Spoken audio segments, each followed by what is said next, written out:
Welcome to another deep dive, and today we're tackling a pretty hefty single source. Oh, yeah. It's The Rise and Fall of the Third Reich by William L. Shirer. That is quite a book. It really is. It's this massive exploration Yeah.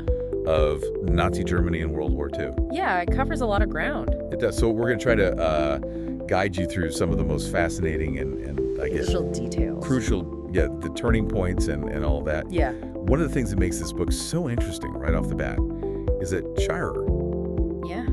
he was there. Right. He wasn't. He wasn't just some historian years later. Right. He wasn't like looking back through documents and, Exactly. piecing together the story from afar. He was actually living in Berlin during the 1930s. All right. He's a journalist. So he's seeing it He's seeing it firsthand. unfolding Yeah. in real time. And so you get this fascinating blend of historical analysis, but then also his own personal observations. Yeah, you really get a sense of Actually, it's what it felt like to be there. in the moment. And one of the things that really stood out to me is how he starts the book with Yeah. Hitler's early life. Right, like his background. Yeah, we don't often think about like Hitler before he was Hitler. Yeah. We think about this all-powerful dictator, but like, Right. what was he like as a kid? Well, and it's such a stark contrast because you have this guy who becomes, one of the most infamous figures in history. Yeah. And you go back and you look at his beginnings and he's a wandering miller's grandson. Right. He was born out of wedlock. Yeah. I Right, mean, right. it's not exactly the resume you'd expect. Not exactly the kind of, Yeah. a pedigree that you'd think would lead to Yeah. this. Global domination. Right. Exactly. Yeah. But that's what makes Shirer's account so compelling. Yeah. Because he shows how all these early experiences Mm-hmm. really shaped Hitler's worldview. Mm. And it's kind of like a recipe for disaster when you look at it. Like Yeah. you have this guy who's kind of searching for belonging. Searching for purpose, and he's exposed to these really dangerous ideologies early on. Like who? Well, for instance, there's this guy, Georg Ritter von Schoner. Okay. He was an Austrian politician who was, Wow. very nationalistic, Wow. rabidly anti-Semitic. So those are like two of the main ingredients right there. Absolutely. Yeah. And Hitler really latches on to these ideas. Okay. Then you have his time in Vienna, which was, a hotbed of anti-Semitism back then. Right. He was completely captivated by Wagner's operas, Oh, wow. which, again, very nationalistic, very steeped in kind of this mythology that appealed to Hitler. Wow. So you can kind of see these influences coming together. Yeah, it's like a perfect storm brewing. Yeah, it really is. And what's interesting, Shirer doesn't just kind of skip over Hitler's early political career either. Right. He really gets into... Yeah, he doesn't just jump to, the dictator. Jeez. He shows how he rose through the ranks. And it's actually kind of surprising. It's not this like grand entrance onto the world stage. It's very humble beginnings. Yeah. You've got the Nazi Party starting out as this insignificant little fringe group. Yeah. It's not exactly a powerhouse. Yeah. And Hitler himself is honing his skills as an orator. Like where? I mean, we're talking beer halls, Really? street corners. Like literally just standing on a box, Not much. shouting. Yeah, he's trying to get people riled up, trying to get attention. Can you imagine just like walking down the street and like bumping into Right. Hitler? Well, back then he was just Some guy. some guy with, extreme ideas trying to make a name for himself. Wow. But it was during this period that he really discovered the power of propaganda, the power of manipulation. And, in a society that's as fragmented and disillusioned as Germany was after World War I, Yeah. those tactics were very effective. They really resonated. Oh, with absolutely. several of People them. were looking for answers. They were looking for someone to blame, and Hitler came along with these, simple solutions. Yeah. Scapegoats. And then, of course, there's the beer hall putsch, Oh, yeah, the infamous. which, it was a failure. It was a failed coup attempt. It was a failed coup, but it was still like a pivotal moment Oh, absolutely. in Hitler's They rise. kind of put him on the map. Yeah. Even though it landed him in prison, Right. it turned him into this national figure. Yeah. A martyr for some. So it gave him that attention he so desperately craved. Exactly. It's like a turning point because even though he failed, Mhm. he learned from it. Yeah. He was able to kind of refine his strategies for next time. But I think it's also important to point out that it wasn't just about Hitler himself. Right. Like, there were all these other factors. Yeah, Shirer does a great job of analyzing the broader context, Yeah? the conditions that allowed someone like Hitler to rise to power. Well, you're talking about the economic turmoil. Exactly. Germany was in shambles after World War I. Hyperinflation, Yeah. unemployment, The middle class, the working class, they were devastated. devastated. I mean, they lost everything. And they were desperate. Desperate for solutions, desperate for someone to blame. And Hitler comes along and he's offering these like simple, Seductive. seductive answers. You know, he's pointing the finger at scapegoats. Yeah. He's promising to restore Germany to its former glory. It's a very appealing message when you're in that. Absolutely. And he delivered it with such conviction, such charisma that people were drawn to him. And let's not forget the role of the German army. Right. They were really resistant to the democratization of Germany after World War I. They wanted to go back to the old ways. Yeah. The old order. And they saw Hitler as a way to do that. They saw him as a path back to power and influence. And it's chilling to think about. It is. How, these powerful institutions can be swayed by someone like Hitler. By a charismatic leader. Yeah. And how their reluctance to embrace change can have these devastating consequences. Absolutely. What's even crazier is that even during this time, Hitler's already laying out his whole plan. Oh, yeah. In Mein Kampf. He's not hiding anything. No. It's all right there in black and white. It's terrifying to think about. His ideology of hate, racial superiority. It's just all there for everyone to see. And yet people either ignored it or dismissed it. And Shirer doesn't just focus on Hitler. He introduces us to like this whole cast of characters. Yeah, the whole entourage. Yeah, like the inner circle of the Nazi party. The people who helped him rise to power. Yeah, we get to meet Göring, Goebbels, Himmler, Hess, all these guys. Yeah, and it's fascinating to see how Shirer delves into their personalities, their motivations. They're not just like these nameless, faceless followers. No, they're individuals. They're complex individuals. Each with their own ambitions, their own ruthlessness. And it makes you realize that this wasn't just like a one-man show. This is a collective effort. A whole web of individuals who enabled Hitler's rise. And they were ruthless in consolidating their power. Oh, absolutely. Like the Night of the Long Knives in 1934. Yeah, that was a chilling example. Yeah, Hitler eliminates the SA, his own paramilitary organization. It sends a message to anyone who might challenge him. Like, nobody's safe. No. It's like something out of a Shakespearean tragedy. Yeah. And then there's the Gleichschaltung, which we kind of touched on earlier, but just to clarify for our listeners. Yeah. This is the process of the Nazis taking control of, like, every aspect of German society. It's total control. Education, culture, the media, even the churches. Nothing was spared. It's mind-boggling. It's a complete totalitarian takeover. Yeah, they're trying to roll German society into this, like... Nazi monolith. Yeah, a Nazi monolith. Crushing any form of dissent. And it's heartbreaking to read about the impact on, like, intellectuals, artists. Freedom of expression is gone. Yeah, freedom of expression is completely gone. Yeah, Shirer really captures the sense of fear, suffocation. A society being crushed under this oppressive regime. It was a dark time. It's a really dark time. And as bad as things were domestically, it was Hitler's foreign policy that really set the stage for World War II. That's where things really escalate. Yeah, and Shirer documents this so meticulously, like step by step. Yeah, he takes us through it. Starting with the annexation of Austria in 1938. The Anschluss. Yeah, and the world basically just like shrugs its shoulders. Yeah, they let him get away with it. They let him get away with it. Which emboldened him. Yeah. He thought, okay, I can do this. I can push it further. Yeah. And that's exactly what he did. And it's a pattern that repeats throughout the 1930s. Yeah. He tests the waters, pushes the boundaries, and the international community fails to act. And then you have the Munich Agreement in 1938. Oh, yeah. Appeasement at its finest. Talk about backfiring. Yeah. Britain and France.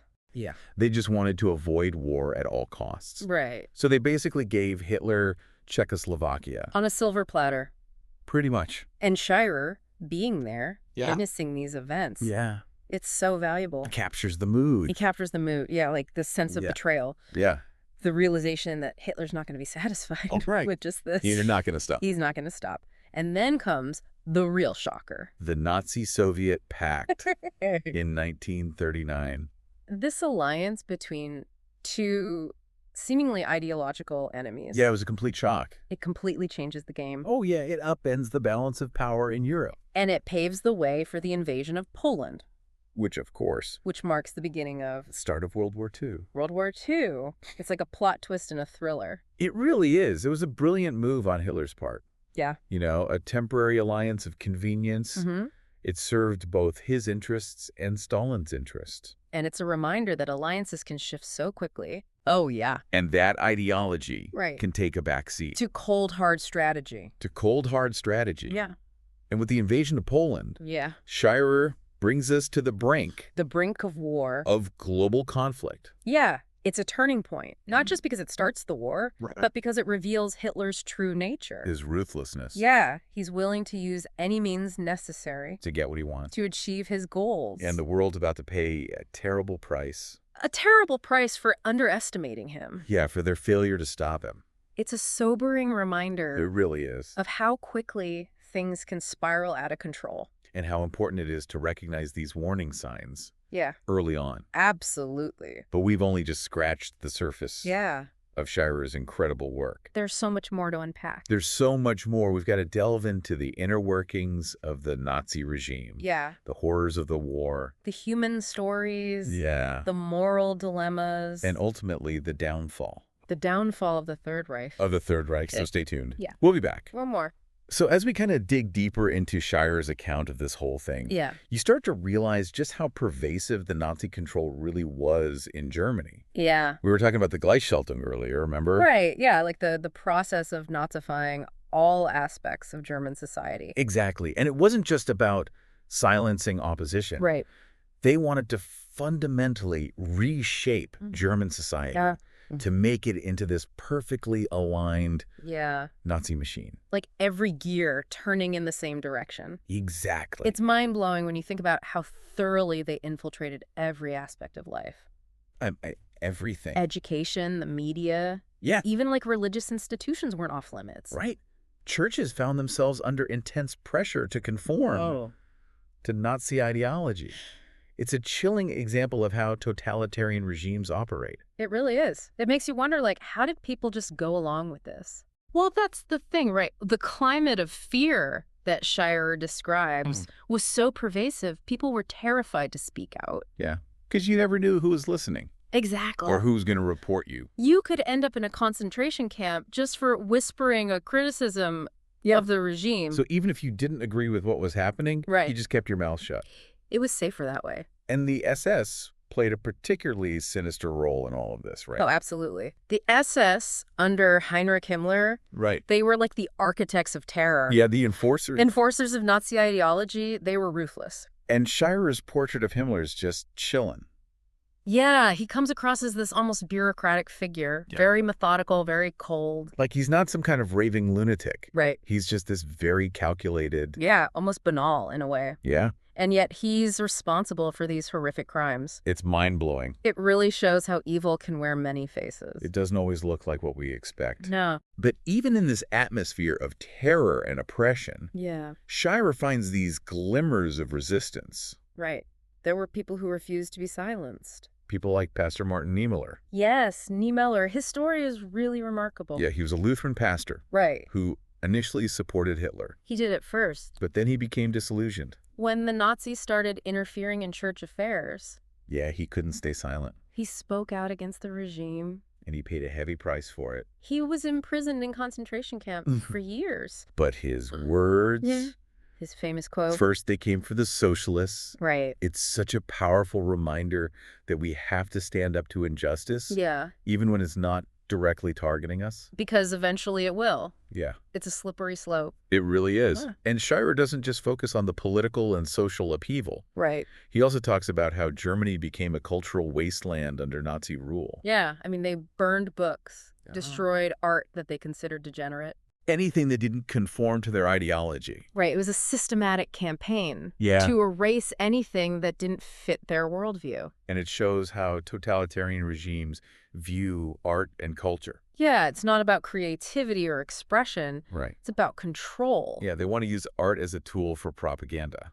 Exactly. And they were really obsessed with youth indoctrination, too. Right, absolutely. The Hitler Youth is a perfect example. Yeah. I mean, they were literally trying to mold young minds to create these loyal, obedient, And fanatical Nazis. It's chilling. It's like mass brainwashing. It really is. They understood that if they could control the youth, they could control the future. They were playing the long game. Yeah, they were. Yeah. And Shirer also gets into the economic realities of Nazi Germany. Right, because it's important to remember that this was during the Great Depression. Right. Germany was hit really hard. I mean, people were desperate Yeah. for jobs, for stability. And Hitler capitalized on that. Yeah, he promised economic recovery. Like a return to greatness. And to be fair, he did deliver on some of those promises early on. Yeah. Germany experienced significant economic growth in the 1930s. But it was all built on this foundation of rearmament. Right.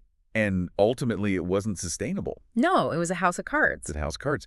And Shirer also talks about how Hitler consolidated his control over the armed forces. Yeah, that's a fascinating part of the story. It really is. Because he wasn't a military man himself. No. He was a politician. But he outmaneuvered the generals. Yeah. He played them against each other. Yeah. Eliminated rivals, installed loyalists. And eventually, he had complete control. He was the supreme commander. And that's when things really start to get scary. Because that's when he's able to put his plans into action. His expansionist policies. Right. The invasion of Poland. It's like watching a train wreck in slow motion. Yeah, you see these warning signs, but nobody seems able to stop it. Hitler keeps testing the boundaries. Yeah. Violating agreements. And the Western powers are just paralyzed by indecision. They don't want another war. So they keep appeasing him. Which just emboldens him further. Yeah, it's like they're giving him permission to keep going. And each act of aggression makes the next one easier. And then you have the Munich Agreement. Right. Where they basically hand Hitler Czechoslovakia. Yeah, in the hopes that it'll satisfy him. That it'll be enough. Right. But of course it wasn't. No, Hitler's appetite for conquest was insatiable. It was a huge miscalculation. A tragic miscalculation. And it led directly to the outbreak of World War II. It's a sobering reminder of how easily good intentions can be manipulated. And how dangerous it is to underestimate a dictator. Absolutely. And with the invasion of Poland, right. Shirer takes us into the heart of the war itself. Yeah. And he doesn't just focus on the battles and the military campaigns. Right. He also talks about the human cost. Yeah. The moral complexities. The ethical dilemmas. It's a really harrowing journey. It is. But it's essential for understanding the full scope of this dark chapter in human history. So as we follow Shirer deeper into World War II, we start to see those first cracks appearing in that Nazi war machine. Yeah, it wasn't going to last forever. It was not.